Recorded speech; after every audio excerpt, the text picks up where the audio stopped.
¿También hay paz en nuestros corazones?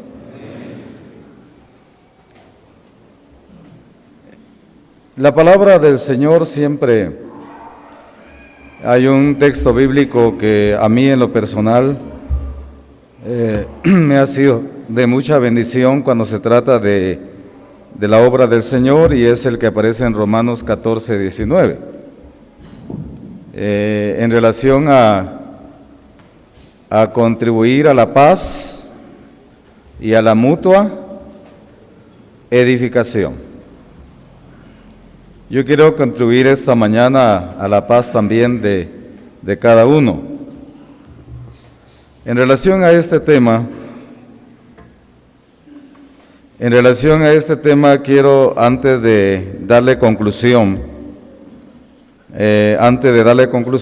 al estudio, porque este es el último tema del estudio bíblico, quiero también contribuir a la paz y a la mutua edificación. Entonces, quiero decirle lo siguiente: en realidad, el tema de la reconciliación es grande, pero la costumbre es muy fuerte. Y entonces aquí pues aparece la costumbre queriéndose prevalecer. Hay algunos puntos que quiero mencionarles antes del tema, le decía, para que ustedes lo tengan claro. El tema de la reconciliación vamos a seguirlo estudiando más adelante. Debemos ser comprensivos en que apenas estamos iniciando el proceso, así que hay cosas que no se van a dar de la noche a la mañana, ¿es cierto? Es decir, hermanos, por ejemplo, si hemos aprendido bíblicamente, y están las citas allí, que la reconciliación, al igual que la justificación, son actos definitivos en la vida del creyente, pero también debemos entender que en lo que esta verdad queda bien afirmada en nosotros, pues vamos a seguir escuchando también que alguien se pone en pie y dice: yo me reconcilio con el Señor, por ejemplo. Si escuchamos eso, no vamos a armar ningún escándalo. Simplemente atendemos a la persona después y le damos la solución bíblica. De eso se trata.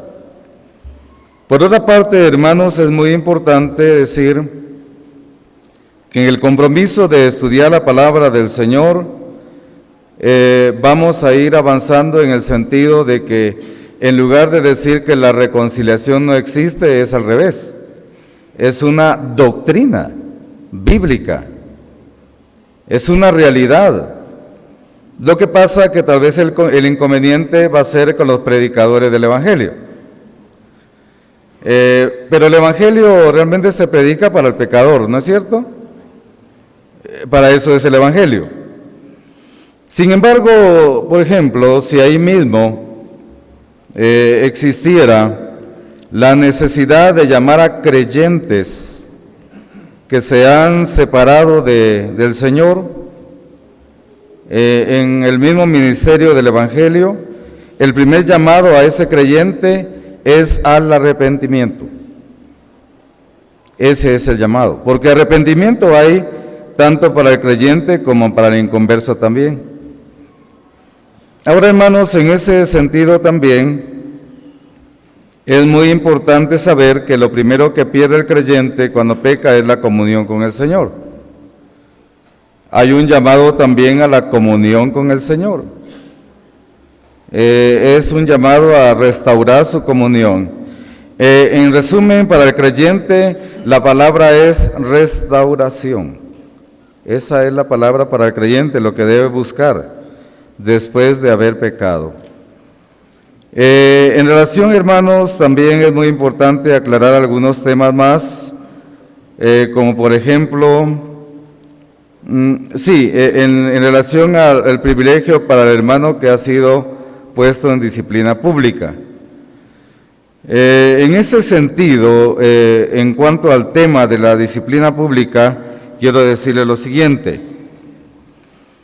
Aunque este tema ya se abordó, es decir, ya se tocó el día de ayer, y se dijo cuál es la conducta correcta con el hermano que ha sido disciplinado, quiero mencionarle también en cuanto a la conducta nuestra hacia el hermano que ha sido disciplinado. Por ejemplo, si este hermano que ha sido disciplinado, de repente usted lo ve levantando una silla, no vaya a ser grosero con él. Así que de eso no se trata. Hay que comprender y hay que explicarle su deber en cuanto a lo que él debe ser en relación a su cambio. El hermano que ha sido disciplinado no es que se ponga más servidor y eso le va no, el cambio es el fruto de arrepentimiento.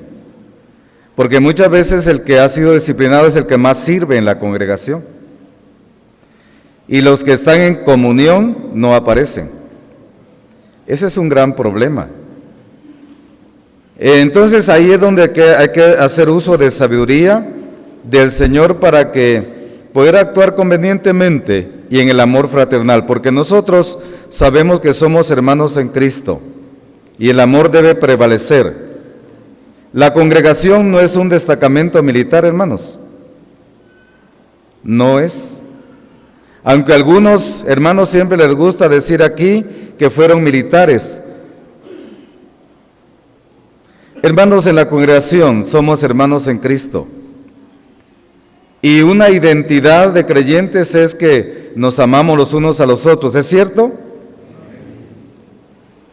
¿Algo será? Ahora, hermanos, en ese sentido también es muy importante, yo quiero aclarar que en cuanto también a lo que se dijo ayer de la muerte de Cristo, la entrega de Él fue voluntaria, eso sí está claro, pero le dieron muerte a Él, por supuesto, le dieron muerte a Él. La misma palabra del Señor lo indica, que a Él le dieron muerte, o si quieren ustedes, lo mataron, pues. Pero Él lo hizo voluntariamente, es decir, hubo un autor intelectual y material de la muerte de Cristo. Los autores intelectuales de la muerte de Cristo, ¿quiénes fueron? Dígalo con seguridad, no tenga pena. Se va a ganar un premio. No se lo digo para que ustedes tengan duda. ¿Quiénes fueron los autores intelectuales de la muerte de Cristo? Los judíos, ellos fueron los que lo pidieron. ¿Y los materiales? Los romanos. Porque ellos sí fueron los que realmente lo hicieron. A nosotros, dijeron ellos, no nos es permitido, pero lo estaban pidiendo. Pero bueno, eso es en cuanto también a este asunto. Amados hermanos, principalmente predicadores del Evangelio, no se vayan a estar confundiendo de qué voy a hacer ahora, qué voy a predicar. Usted predique el Evangelio. En cuanto al Evangelio es el pecado del hombre, la solución al pecado que es Cristo, el llamamiento al hombre pecador también al arrepentimiento, a la confesión, a pedir perdón y a creer en Cristo como ¿qué? Como Señor y Salvador. Ahí está. Y si queremos llamar al creyente que está lejos, claro, podemos hacerlo.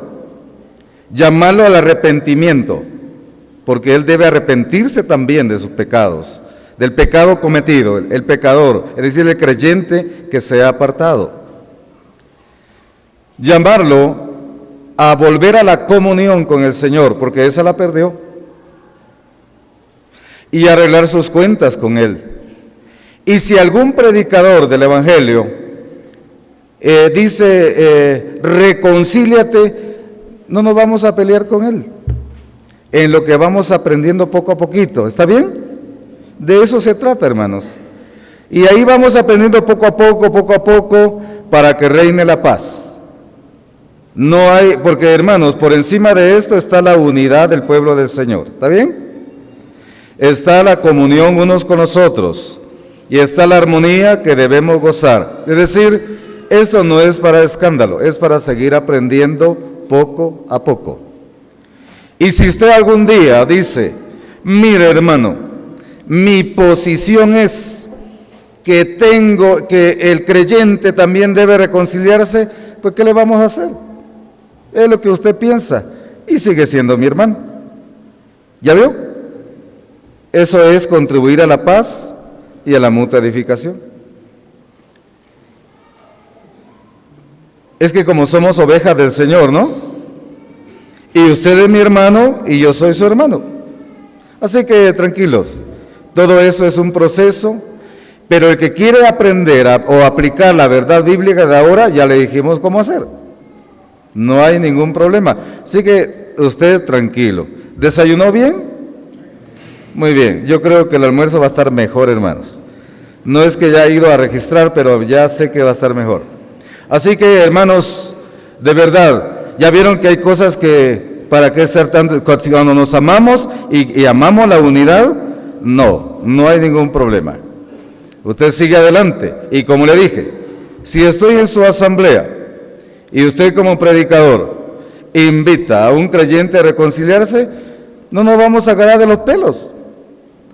Eso sí, en lo que usted y yo vamos aprendiendo poco a poco y finalmente que todo queda claro, porque este es un proceso, hermanos. Es un proceso poco a poco, hasta que finalmente, y como usted va a estudiar y va a leer allí y va a analizar muy bien, hermanos, usted no es que los hermanos dijeron, ¿y no tiene Biblia pues? Yo estoy hablando con ancianos y predicadores, esa es la gran ventaja, porque tiene Biblia. La palabra del Señor dice, y usted comienza a mover sus dedos ahí. Ahora sí entramos, hermanos, al tema final. Esta es la parte final. En realidad, yo agradezco al Señor. Aquí nos falta, en cuanto al equipo de trabajo que hemos venido, nos falta el hermano Otto Úbeda. Él cayó enfermo, precisamente ya casi para salir. Él estuvo con nosotros todo el proceso del estudio. Pero bueno, el Señor sabe, y gracias al Señor por lo que sí pudimos estar, y por lo que estamos hasta por ahora, pues regularcitos, ¿verdad? Porque yo sé que si les pregunto a ustedes cómo están de salud, esta va a salir una lista grande de enfermedades aquí, pero estamos haciendo la lucha de estar aquí en la presencia del Señor y la gloria sea para Él. Ahora, hermanos amados, en ese mismo asunto relacionado con el tema que se viene exponiendo y que el hermano Apolonio también acaba de refrescar en cuanto a las áreas del hermano restaurado, quiero decirles lo siguiente. ¿Cómo podemos decir que un hermano ya ha sido restaurado, ya está restaurado? Yo estoy escuchando teléfonos ahí hace rato, hermanos. Háganse el favor de apagarlos, porque aquí estamos en la presencia del Señor. Háganse el favor, hermanos, porque ¿cómo van a exhortar ustedes a su congregación entonces? Por favor, hermanos, ya es tiempo de aprender. Ayudemos a aquel que no sabe cómo apagarlo, porque muchas veces eso pasa. Se hace un desorden. Ayudemos ahí, por favor, hermano. Miren pues, cuando hablamos acerca de ese tema, hermanos, primero es que hubo reconocimiento del pecado. Pregunto, ¿contra quién pecamos en primer lugar? Dígalo bien, ¿contra quién pecamos? Contra Dios. ¿Qué dijo David? Contra ti he pecado. Ahí estamos bien, estamos claros. Segundo lugar, después de que se reconoció el pecado, vino la confesión del pecado. Yo les conté el asunto de una hermana que encontramos fuera de Guatemala, y la hermana se acercó a nosotros y dijo, hermanos, yo me vine para acá, a los Estados Unidos, pero antes de venirme, yo le dije a los hermanos ancianos que, bueno, había pecado, pero le confesé un pecado y me reservé el más grave. Y tengo 10 años de estar acá y no tengo paz. Eso es bíblico, hermanos. También se pierde la paz cuando estamos pecando y se pierde el gozo de la salvación, ¿verdad, hermanos? Y no tengo paz. ¿Qué le hubiera respondido usted? Ayúdeme, por favor.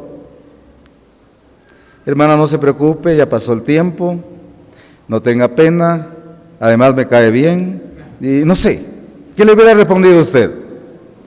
Hermanos, esos pecados que se andan arrastrando, hay que ponerlos a cuenta con el Señor. Es que no hay comunión, no hay paz. Por eso, hermanos, la confesión debe ser, ¿qué?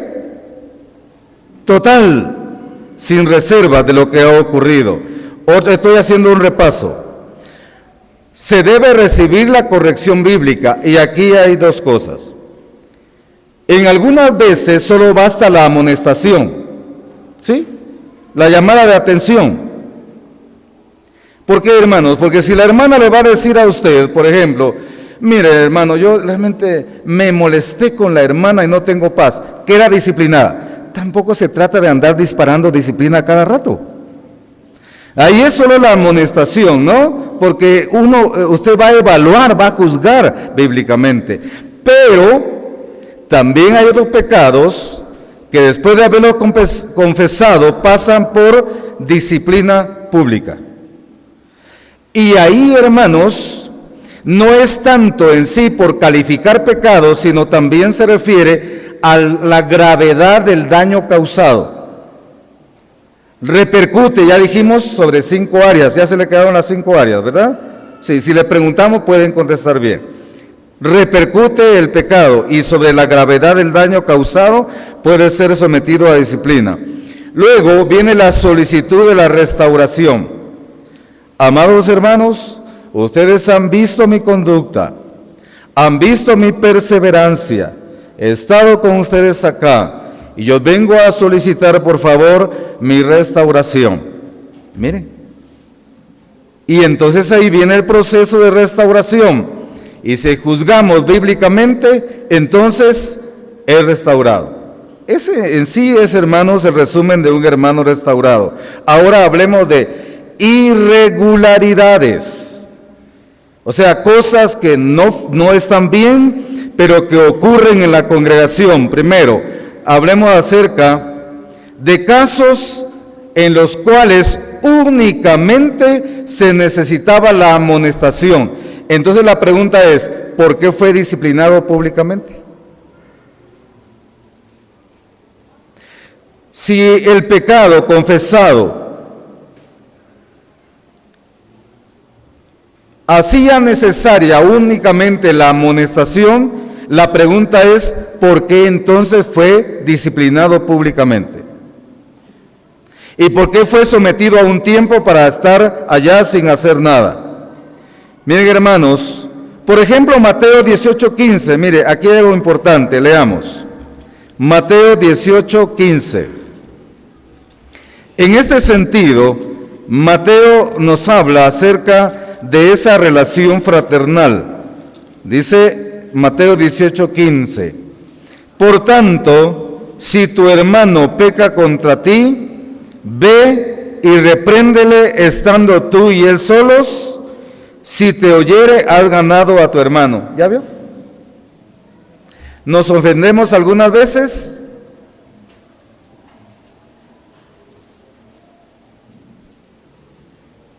Me recuerdo que en una ocasión, estando en la asamblea, un día de oración por la noche, se acercó un hermano y me dijo, hermano, yo quiero pedirle que me perdone. Y como no estábamos peleando, ni había ocurrido nada, me sorprendió. Y le digo, bueno, ¿por qué quiere que yo lo perdone? Es que pensé un montón de cosas contra usted y después me di cuenta que no era cierto. Le dije, ¿sabe qué le dije a él? Estos brazos están abiertos para perdonar. ¿Así hace usted? A usted, un momentito, hermano. No, es que no hay que estar haciendo eso. Como dijo alguien, vaya, sí pues, pero no lo vuelvo. No, hermanos.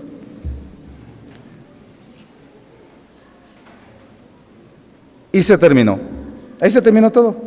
¿Sabe quién fue avergonzado ahí? El enemigo.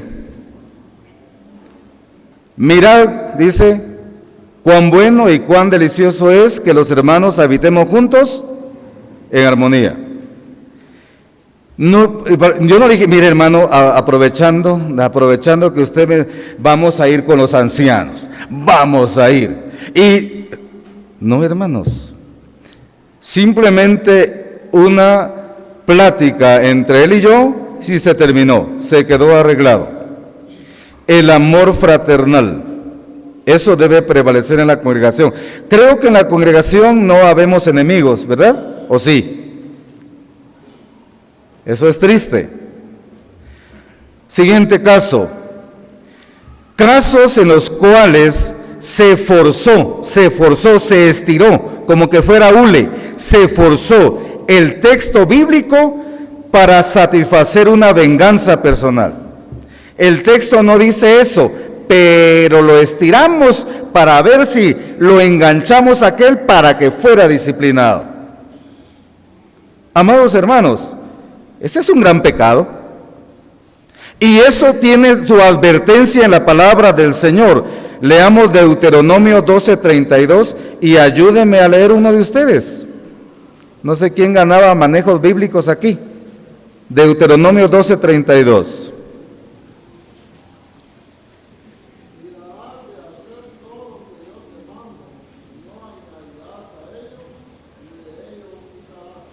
Gracias, hermano Eber.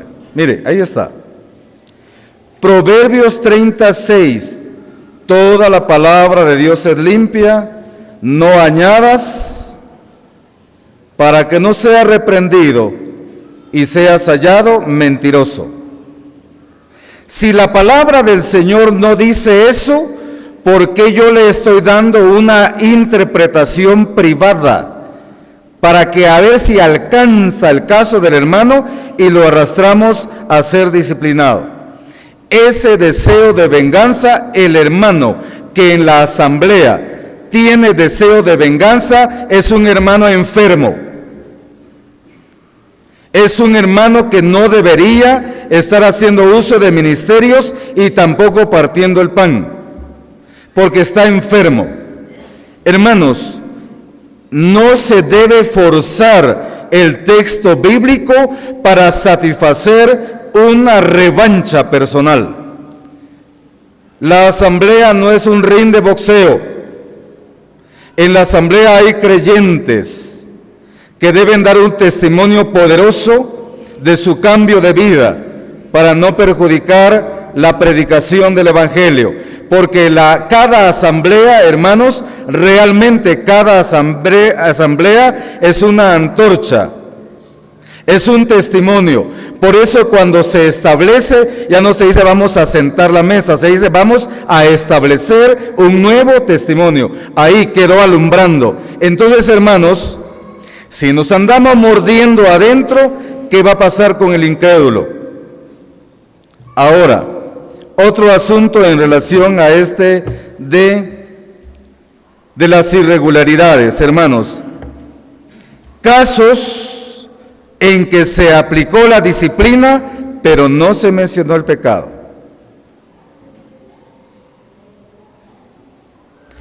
Y viene el hermano que va a ser disciplinado y dice, hermano, yo sé que usted el día de mañana van a anunciar mi disciplina. Hermano, quiero pedirle un favor, la verdad, para no caer en pena ni en vergüenza en la congregación. O dice algo más suave o solo dice que yo andaba desorden. En fin, comienza la transacción, comienza el negocio. Se convierte en un mercado aquello. ¿Se debe decir el pecado? Claro, hermanos. Es parte de la misma corrección. Amados hermanos, aquel hermano no va a decir, es que los hermanos me hicieron bullying. No, es un asunto bíblico. Tampoco exagerar, no, lo que corresponde realmente. Y ahí inicia el proceso de la disciplina. Si el que fue sometido a la disciplina pública no la aceptó, oiga bien, no la aceptó, la rechazó, el proceso no ha comenzado. No ha comenzado. Hasta que él sea consciente, ahí va a comenzar su día número 1 en su proceso de restauración. Mientras rechace, esté hablando mal, esté calumniando, esté haciendo, su disciplina no ha comenzado. Esa es la seña. Otro asunto importante, hermano, en cuanto a este tema, esto es un caso a la inversa del primer ejemplo que estaba mencionando. En este caso, hermanos, era necesaria una disciplina pública, pero solo se hizo una amonestación. ¿Por qué será? Es mi amigo, ha sido mi compañero, no le puedo fallar, es muy sensible. Hermanos, este es un caso a la inversa. Proverbios 15:32 dice que el que tiene en poco la disciplina menosprecia su alma. Lo que pasa que a la disciplina se le han puesto cabeza, patas, cola y un montón de cosas. Pero la disciplina es para un bien. Bíblica, por supuesto. Es para un bien. Es para corregir. Es para vivir una vida sana, saludable. Una vida conforme la voluntad del Señor. Así que no podemos, hermanos, yo he oído casos. Un hermano anciano, su esposa, ya se había resuelto su disciplina el día siguiente. Se fue corriendo el día anterior, allá con el otro anciano, a ver si negociaba otro pecado. Esto es tremendo. Cuando llegamos a ese tipo de negociaciones, hermanos, y no hemos llegado a comprender la realidad de las cosas, estamos jugando nada más a ser obispos en la obra del Señor, solo. Nos convertimos en unos títeres o en unos payasos que únicamente lo que hacen es estar medio haciendo las cosas ahí. Y hermanos, entonces en ese caso no estamos preservando la santidad del Señor en su iglesia. Otro asunto importante. Estos casos son muy frecuentes. A la luz de Proverbios 15:32, que dice que el que tiene en poco la disciplina menosprecia su alma, este caso es el que nuestro hermano Apolonio mencionó. El hermano fue sometido a la disciplina bíblica, se dictó su disciplina. A él se le separó de la comunión, pero se fue de la congregación. Pasa mucho tiempo, posiblemente hablemos unos 6 meses. Luego aparece: hermanos, ya regresé. Aquí me tienen de regreso. ¿Cómo me ven? Aquí estoy. 6 meses sin verlo. Muy bien. Hermanos, quiero pedirles un favor. Yo vengo a solicitar mi restauración. ¿Estará bien así? Amados hermanos, hay un caso reciente de un creyente que, siendo anciano de la asamblea, bueno, no es tan reciente, fue disciplinado. Después de haber sido disciplinado por adulterio, él se fue de la congregación y estuvo ausente. Óigase, siéntese bien porque si no se va a desmayar. Estuvo ausente 19 años de la congregación. Y en esos 19 años dice que fue hasta servidor de uno de los líderes que salen en la televisión predicando. Ahí andaba. Y luego regresa y dice: hermano, quiero mi restauración. ¿Cómo hubiera resuelto usted ese caso? Amados hermanos, irregularidades. Algo que no debe ser tolerado en la asamblea. ¿Sabe por qué? Porque la llegada, el arribo, el aterrizar en la restauración conlleva un proceso en donde han sido visibles los frutos del arrepentimiento. La conducta que ha cambiado. Otro asunto importante en cuanto a este tema es la palabra del Señor nos dice, por ejemplo, vamos a leer aquí primera carta a Timoteo 3. Primera carta a Timoteo capítulo 3 y versículos, vamos a tomar solo el 2. Vamos a ver aquí.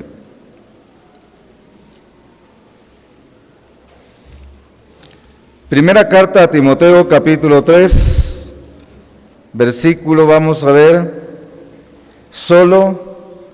vamos a ver la primera característica. Bueno, la primera del versículo 2.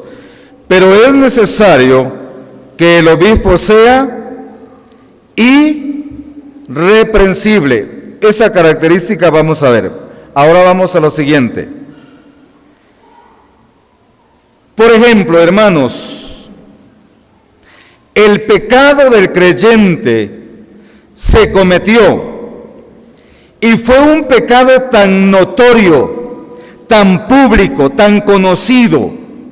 Ese pecado vino a afectarlo a él, a su familia, afectó a la congregación. La congregación quedó triste y dolida por la conducta de su líder. Él fue sometido a la disciplina.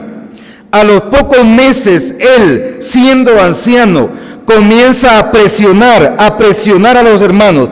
Quiero mi restauración.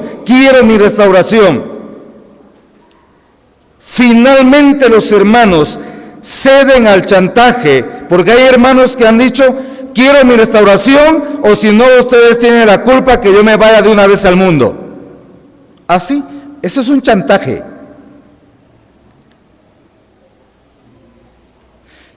Otros dicen, quiero mi restauración, hermanos, porque yo me siento muy enfermo y no me quiero ir así, y al rato está bien.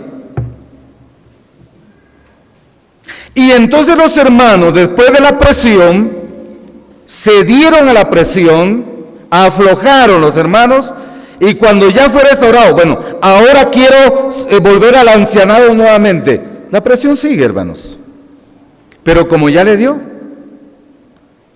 la pregunta es, ¿debe volver a ejercer? Si el pecado fue tan notorio, grave, público, ¿debe volver inmediatamente a ejercer el ancianado, hermanos? Es una pregunta. Ustedes digo, no, me comprometo para más adelantito. Amados hermanos, cuando hablamos de qué hacer con los privilegios del que ha sido disciplinado, solo el hecho de estar presionando para su restauración o presionando para volver a ser anciano deja en evidencia su falta de espiritualidad. Solo con eso. No es espiritual. Ya eso es una señal.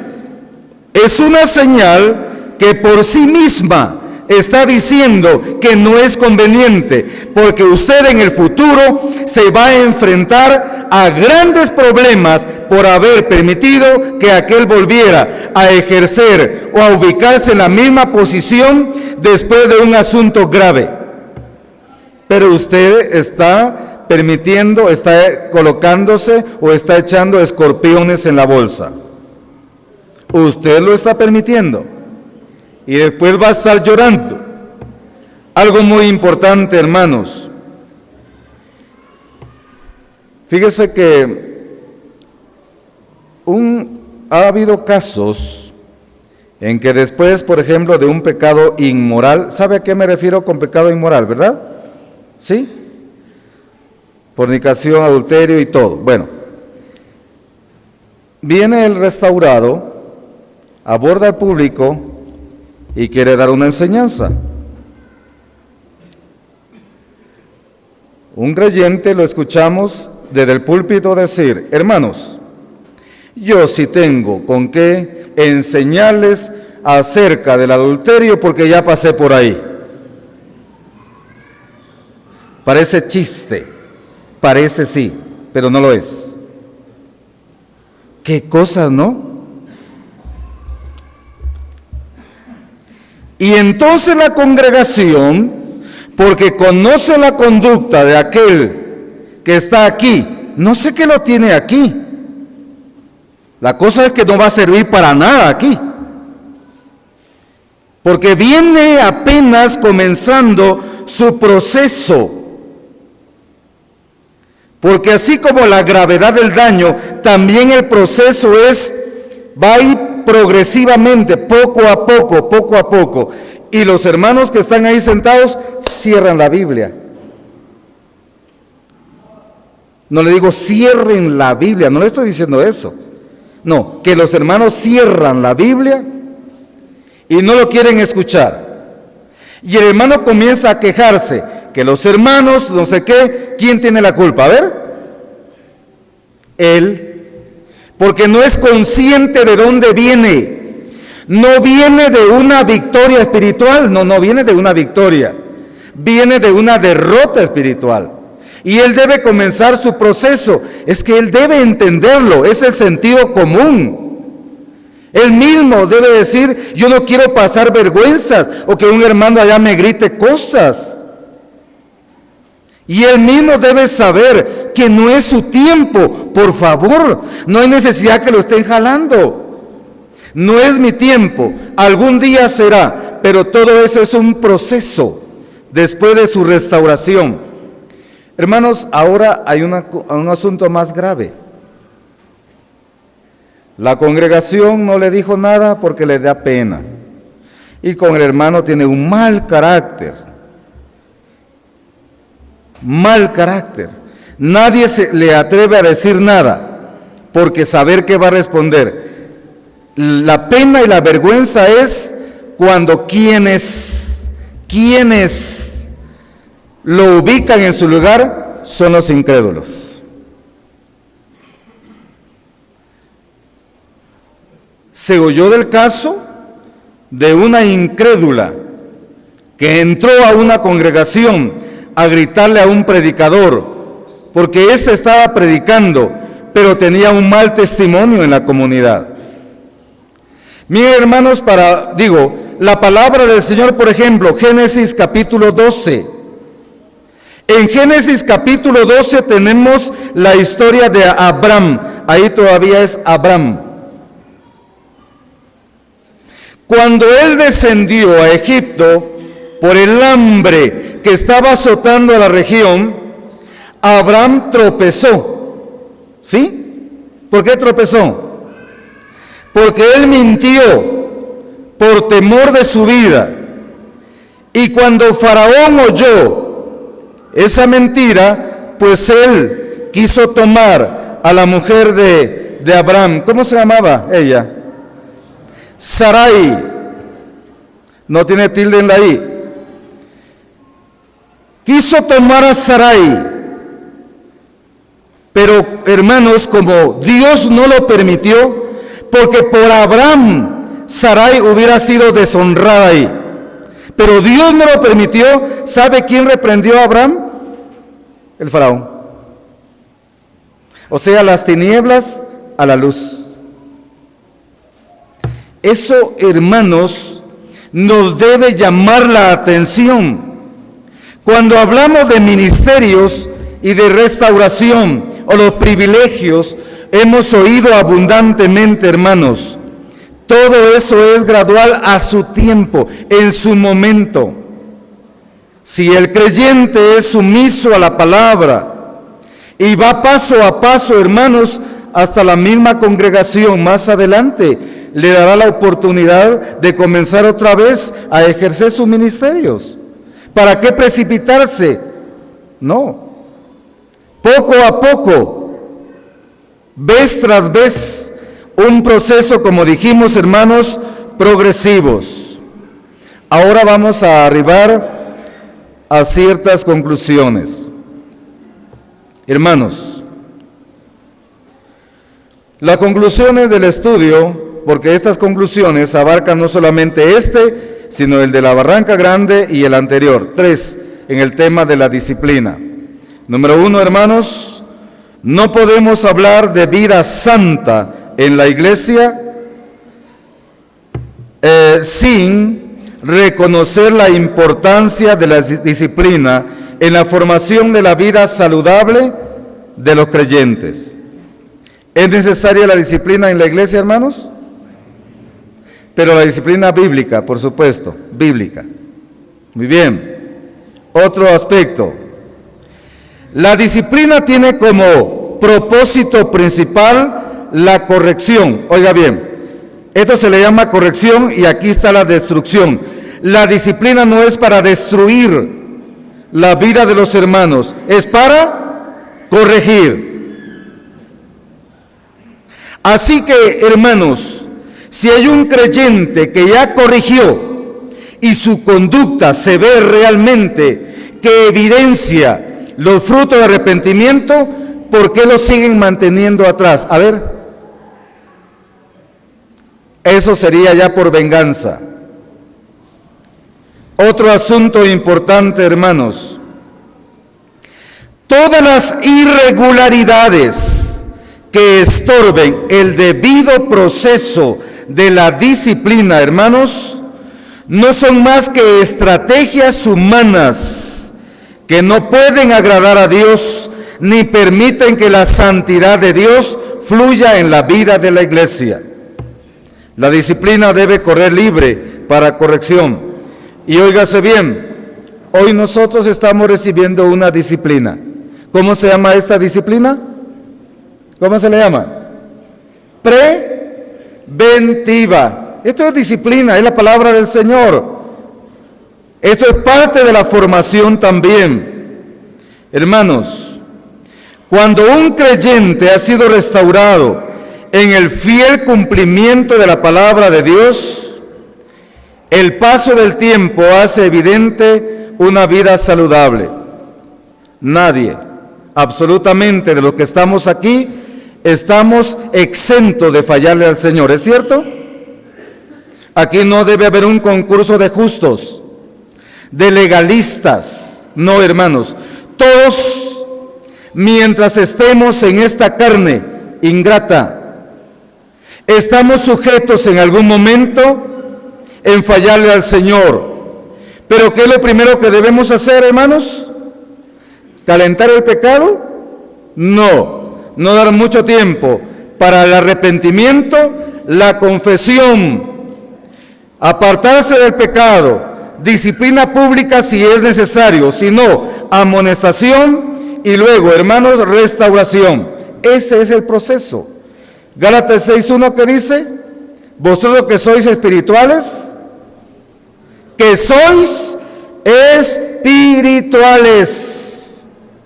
¿Somos espirituales? Hermanos, este es un desafío de cada día. Restaurarle, dice la palabra del Señor. Amados hermanos, la vida de la iglesia saludable vale la pena. Una iglesia enferma por la tolerancia, una iglesia es una iglesia marchita, donde no fluye la santidad del Señor, la vida saludable. No hay mejor salud que la palabra del Señor. Ella es lámpara a nuestros pies, es lumbrera a nuestro camino. La palabra de Dios es viva y eficaz. Y es la que debe mantenernos siempre en constante revisión. ¿Sabe qué es la autodisciplina, hermanos? Alguien que me quiera definir qué es la autodisciplina. Algunos dicen que es sentarse allá atrás cuando ha pecado. ¿Será eso, hermanos? El dominio propio. Es decir, gracias, hermano, la autodisciplina es lo que usted y yo estamos procurando cada día. Sujetar esta carne a la voluntad del Señor. Someternos todos los miembros del cuerpo y de manera integral cuerpo, alma y espíritu a la palabra del Señor, sabiendo que la oración, la lectura de la palabra de Dios también, la corrección diaria nos mantiene en una comunión con Dios. Pero si en algún momento le fallamos, esta no es una invitación a pecar, además nadie necesita invitación, ¿no? Si en algún momento le fallamos, debemos reconocerlo, debemos ir ante el Señor como hizo David. Amados hermanos, el pecado de David fue grave, ¿no es cierto? No solamente estamos hablando de adulterio, también estamos hablando de asesinato. Ese pecado fue grave y usted puede decir, ¡qué barbaridad, David! No, hermanos, nosotros no somos ajenos a las tentaciones de la carne.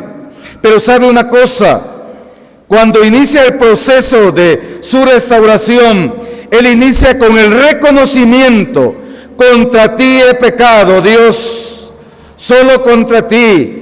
Vuélveme el gozo de mi salvación y espíritu noble me sustente. Luego en el Salmo 32, Él tiene una acción de gracias al Señor. Bienaventurado el varón, dice Él, aquel cuyas transgresiones han sido perdonadas. No hay nada mejor que una vida en comunión con el Señor, ¿verdad, hermanos? No hay nada mejor. Porque si estamos en comunión con el Señor, podemos servirle con toda libertad. Si estamos en comunión con el Señor, podemos fluir en bendición para los demás también. Así es el resultado de estar a cuenta con el Señor. Amados hermanos, que el Señor nos ayude. Amada iglesia del Señor, oremos constantemente unos por otros. Y oremos también por aquellos que están a cargo de una asamblea, donde el Señor los ha puesto para administrar su obra. Oremos, hermanos, ¿sabe por qué? Porque también ellos están sujetos a la tentación. Oremos, hermanos, porque esos cargos de liderazgo y responsabilidad amerita que oremos unos por otros. ¿Sabe por qué? Porque hoy más que nunca debemos saber que Cristo pronto viene. Y que el propósito realmente es, como dijo Pablo, a fin de presentarla ante el Señor, una iglesia ¿cómo? Una iglesia santa, sin mancha ni arruga. Y cuando estemos con el Señor, hermanos, entonces todas esas luchas de las cuales hoy hemos hablado y ayer, de esas seremos liberados, de la presencia del pecado, de las luchas constantes, y entraremos entonces definitivamente al reposo eterno con el Señor. Que el Señor nos bendiga y nos guarde siempre, adelante siempre, en el nombre del Señor, solícitos en mantener la unidad en el vínculo de la paz. Que el Señor nos siga bendiciendo.